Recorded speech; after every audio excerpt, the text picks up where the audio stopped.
Written by Hananeko Suki. Kalian lagi apa? Bittersweet and Crazy Part 5. Mari kita mulai. Guru menjaga stand bersama Sua dan seorang senior mereka yang memandang lesu ke stand manajemen perhotelan. Mereka membuka 2 stand untuk kafe mereka yang pastinya ramai. Apa-apaan mereka? Kenapa melayani dengan pakaian pramugari begitu? Komentar senior Kang.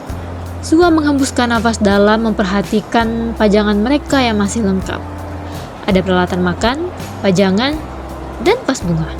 Aku akan membeli topoki anak teknik saja, ucapnya lesu. Siapa yang ingin ikut? Aku. Senior Kang mengangkat tangan, lalu memandang Goro. Kau di sini saja, kami akan membawakanmu topoki. Goro mengangguk mengerti. Setelah senior Kang dan Sua pergi, ia memperhatikan sekitar. Orang-orang hanya berlalu sembari memandang barang jualan mereka. Namun tidak ada yang tertarik untuk mampir. Ia memandang gelas buatannya di antara peralatan makan yang dipajang. Jarinya mengelus permukaan gelas itu. Nanti, jika tidak ada yang membelimu, aku akan memberikanmu pada ayah. Jangan khawatir. Seolah ia sedang menghibur gelas itu. Di stand teknik mesin yang juga menjadi favorit para gadis karena fisik pria-pria yang sengaja ditempatkan di sana untuk menjual topoki. Taehwan tersenyum ramah pada 2 orang gadis yang baru saja membeli topoki mereka. Ia menyimpan uangnya di dalam laci dan memandang Yeonsok di bagian belakang yang asik makan topoki. Yeonsok hanya duduk diam di tempatnya tanpa tertarik untuk sebal dan memanggil yang lain. Tahun lalu juga begitu. Hei, lama-lama jualan kita habis karena kau makan, protes Taehwan. Nanti ku bayar, jawab Taehwan melepaskan celemek yang ia kenakan. Ayo, kita ke stand manajemen perhotelan, ajaknya dengan alis bergerak-gerak. Yeonsok menatap Taehwan aneh. Kau saja, jawabnya.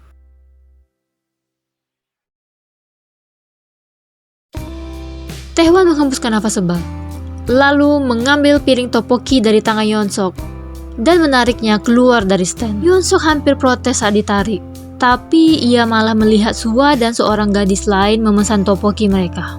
Setelah berdebat singkat dengan Taehwan, Yeonsok keluar dari kerumunan dan menemukan stand seni rupa. Di mana? Gorom sendirian merapikan susunan barang-barang yang dipajang.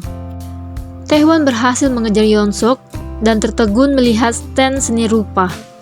Wah, mereka tetap membuka stand padahal selalu sepi, ucapnya prihatin. Dahinya berkerut. Oh, itu si gemuk, ucapnya sembari memandang Yeonsok. Yeonsok menelan ludah. Ia memandang Taehwan. Hei, pergi ke sana dan beli sesuatu, ucapnya sembari mendorong temannya itu ke arah stand seni rupa. Hah, kenapa aku? Kau saja. Taehwan menahan langkahnya. Yeonsok terkejut. Tidak mau, jawabnya langsung. Taehwan terkejut karena seruan Yeonsok. Hei, bisiknya mengingatkan. Yeonsok sendiri menyadari volume bicaranya sangat keras. Dia terpaku saat tatapannya malah bertemu dengan Gorom. Taehwan mendorong Yeonsok menghampiri stand seni rupa. Selamat datang, sapa Gorom penuh senyuman. Taehwan tersenyum ramah. Kami hanya ingin melihat-lihat, alasannya. Silahkan, Gorom mempersilahkan. Sementara Yeonsok, tubuhnya terasa kaku berdiri sedekat itu dengan Gorom. Hanya ada meja dengan pajangan yang membatasi mereka. Di bawah lampu yang menyorot, wajah Gorom tampak sangat menawan di matanya. Taehwan menyikut Yeonsok, katanya mau lihat-lihat. Gorom memandang Yeonsok juga. Yeonsok terkejut, mata Gorom tertuju padanya. Spontan ia memandang ke bawah. Berpura-pura sedang memilih, tapi tangannya hanya bergerak-gerak tidak jelas. Peralatan makan ini dibuat sendiri oleh mahasiswa Fakultas Seni Rupa, ucap Gorom memberitahu. Yeonsok memandang Gorom yang berbicara padanya, namun sama sekali tidak berbicara. Apa ada yang bukan buatan anak seni rupa? Tanya Taehwan asal. Gorom cengengesan. Tidak, semuanya kami bikin sendiri, jawabnya malu. Taehwan manggut-manggut. Yang mana buatanmu? Tanya Yeonsok. Gorom memandang Yeonsok. Taehwan menatap temannya itu tak percaya. Buatanmu? Ucap Yeonsok lebih jelas. Oh, sebentar. Gorum mengambil gelas berwarna putih yang ia buat. "Ini buatanku," ucapnya. Hyunsuk menerima gelas itu dan memperhatikannya. "Aku melukis kaktus itu sendiri," ucap Gorum sembari menunjuk gambar kaktus di permukaan gelas. Hyunsuk memandang wajah Gorum. "Kenapa?" tanyanya. Gorum tersenyum. "Kaktus memang tumbuhan yang berduri, tapi dia bisa menyimpan banyak air di tubuhnya. Ketika di gurun pasir, kita bisa memotong batang kaktus untuk mendapatkan air. Karena itu, aku melukis kaktus karena gelas digunakan untuk menampung air." Taehwan garuk-garuk kepala karena penjelasan Gorum. Tidak begitu paham tentang cerita kaktus itu. Hyunsuk hanya diam menatap Gorum untuk waktu yang lama. Untuk pertama kalinya, ia bisa mendengar jantungnya berdetak lebih cepat karena seorang gadis. Taehwan mengintip wajah Hyunsuk karena tidak mengatakan apapun. Gorum jadi sangat canggung karena Hyunsuk hanya menatapnya seperti itu. Akhirnya Hyunsuk menyodorkan gelas itu pada Gorum. "Aku ambil ini." Gorum tertegun menatap Hyunsuk. "Hah? Aku akan membelinya," ulang Hyunsuk lebih jelas. Gorum berusaha keras menahan senyumannya dan mengangguk sembari mengambil gelas itu. "Tunggu sebentar," ucapnya, dan membungkusnya dengan plastik wrap. Ketika itu, Sua dan senior Kang kembali. "Oh, ada pelanggan," ucap mereka senang. Gorum memasukkan gelas yang sudah ia balut plastik wrap ke tas kertas dan menyodorkannya pada Hyunsuk. "Ini senior." Hyunsuk menerimanya dan memberikan uang, lalu berjalan pergi bersama Taehwan. "Wah, ada apa ini? Tidak biasanya anak teknik main kemari," ucap senior Kang tak mengerti. "Dari dekat, senior An Hyunsuk keren sekali," ucap Sua kegirangan. Taehwan mengikuti Hyunsuk sembari melirik ke belakang. Orang-orang yang melihat mereka baru saja dari stand seni rupa langsung menghampiri tempat itu. Ia melirik Hyunsuk. Pria itu tampak sangat senang. "Kau benar-benar naksir gadis gemuk itu ya?" tanyanya tak percaya. "Apa maksudmu?" ucap Hyunsuk malas. "Kelihatan sekali kalau kau tadi tersipu ketika dia menatapmu," ucap Taehwan tak percaya. "Diam," tegas Hyunsuk. Gorum dengan senyuman di wajahnya berjalan menuju restoran daging ayahnya. Ia melihat ayahnya sedang mengunci pintu, lalu dengan cepat berlari menghampiri sang ayah. "Ayah!" panggilnya. Jaehyuk menoleh. "Oh, Gorum?" Gorum berhenti di sebelah ayahnya dengan senyuman lebar. "Ayah sudah akan pulang?" Jaehyuk tersenyum lucu. "Ayo, kita bicara di jalan," ucapnya dan masuk ke mobil. Gorum ikut masuk ke mobil dan mengenakan sabuk pengaman. "Bagaimana malam bazarnya? Kenapa datang kemari?" tanya Jaehyuk sembari mengenakan sabuk pengaman, lalu menyalakan mesin mobil. "Tahu tidak ya? Tadi, semua yang kami pajang habis terjual," cerita Gorum riang. Mata Jaehyuk yang kecil membesar. "Oh ya?" "Ya," jawab Gorum senang. "Gelas buatanmu juga?" tanya Jaehyuk.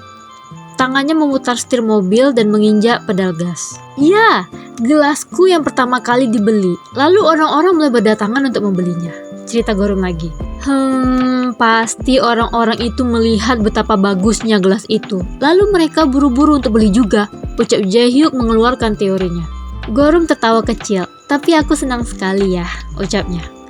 "Ini malam bazarku yang pertama dan semuanya terjual habis. Senang sekali." Jaehyuk melirik putri bungsunya dengan senyuman mengembang. "Sudah makan malam?" Gorum mengangguk. Tadi, Sua dan senior Kang membeli topoki dari stand teknik mesin. "Enak loh ya. Kudengar salah satu senior di sana keluarganya mempunyai kedai topoki terbaik di Seoul." Mulut Jaehyuk terbuka tak percaya. "Oh ya? Seharusnya kau berjualan daging saja di malam bazar," candanya. "Hahaha, bener juga," ucap Gorum. "Kami pulang," ucap Jaehyuk begitu memasuki pintu. Gorum melepaskan sepatu dan mengenakan sendal rumah. "Aku akan langsung ke kamar ya," ucapnya dan menuju ke kamarnya. "Istirahatlah," pesan Jaehyuk. Sementara itu, di kamar lain, Arum menatap layar ponselnya dengan alis terangkat. Ia menghembuskan nafas sebal dan meletakkan ponsel di meja. Lalu meneruskan kegiatan menghapus make up-nya lagi. Spontan Ahrum kembali mengambil ponsel itu untuk melihat layar. Sedetik kemudian, Ia menghembuskan nafas sebal lagi karena bukan orang yang ia tunggu yang mengirimkan pesan itu. Ia mengembalikan ponsel ke meja dan meneruskan kegiatannya. Apartemen Yeonsok. Yeonsok keluar dari kamar dengan hanya mengenakan celana panjang. Rambutnya masih sedikit basah setelah mandi tadi. Ia langsung menuju dapur untuk mengambil minum. Tangannya sudah terulur ke gelas yang tergantung. Namun, ia berhenti dan menoleh ke meja tengah. Di mana tas kertasnya berada? Ia bergegas menghampiri meja untuk mengambil tas kertas itu dan mengeluarkan isinya. Seulas senyum muncul di wajahnya. Melihat gelas yang masih dibungkus plastik wrap, ia membawa gelas itu ke dapur. Membuka plastik wrapnya, sedikit tergesa-gesa, lalu menatapnya dulu. Seolah benda itu adalah benda yang paling berharga di hidupnya saat ini. Benda itu hanya sekedar gelas. Tapi tidak bagi Yeonsok hari itu. Karena bagi Yeonsok, gelas itu adalah jembatan pertama yang membuatnya bisa bertemu langsung dan berbicara dengan gadis yang berhasil membuat jantungnya berdegup kencang. Walaupun dia belum tahu namanya siapa. Tidak tahu berapa lama ia menatap benda itu. Akhirnya ia mencucinya dan menggunakannya pertama kali setelah ia mendapatkannya untuk membuat teh hangat.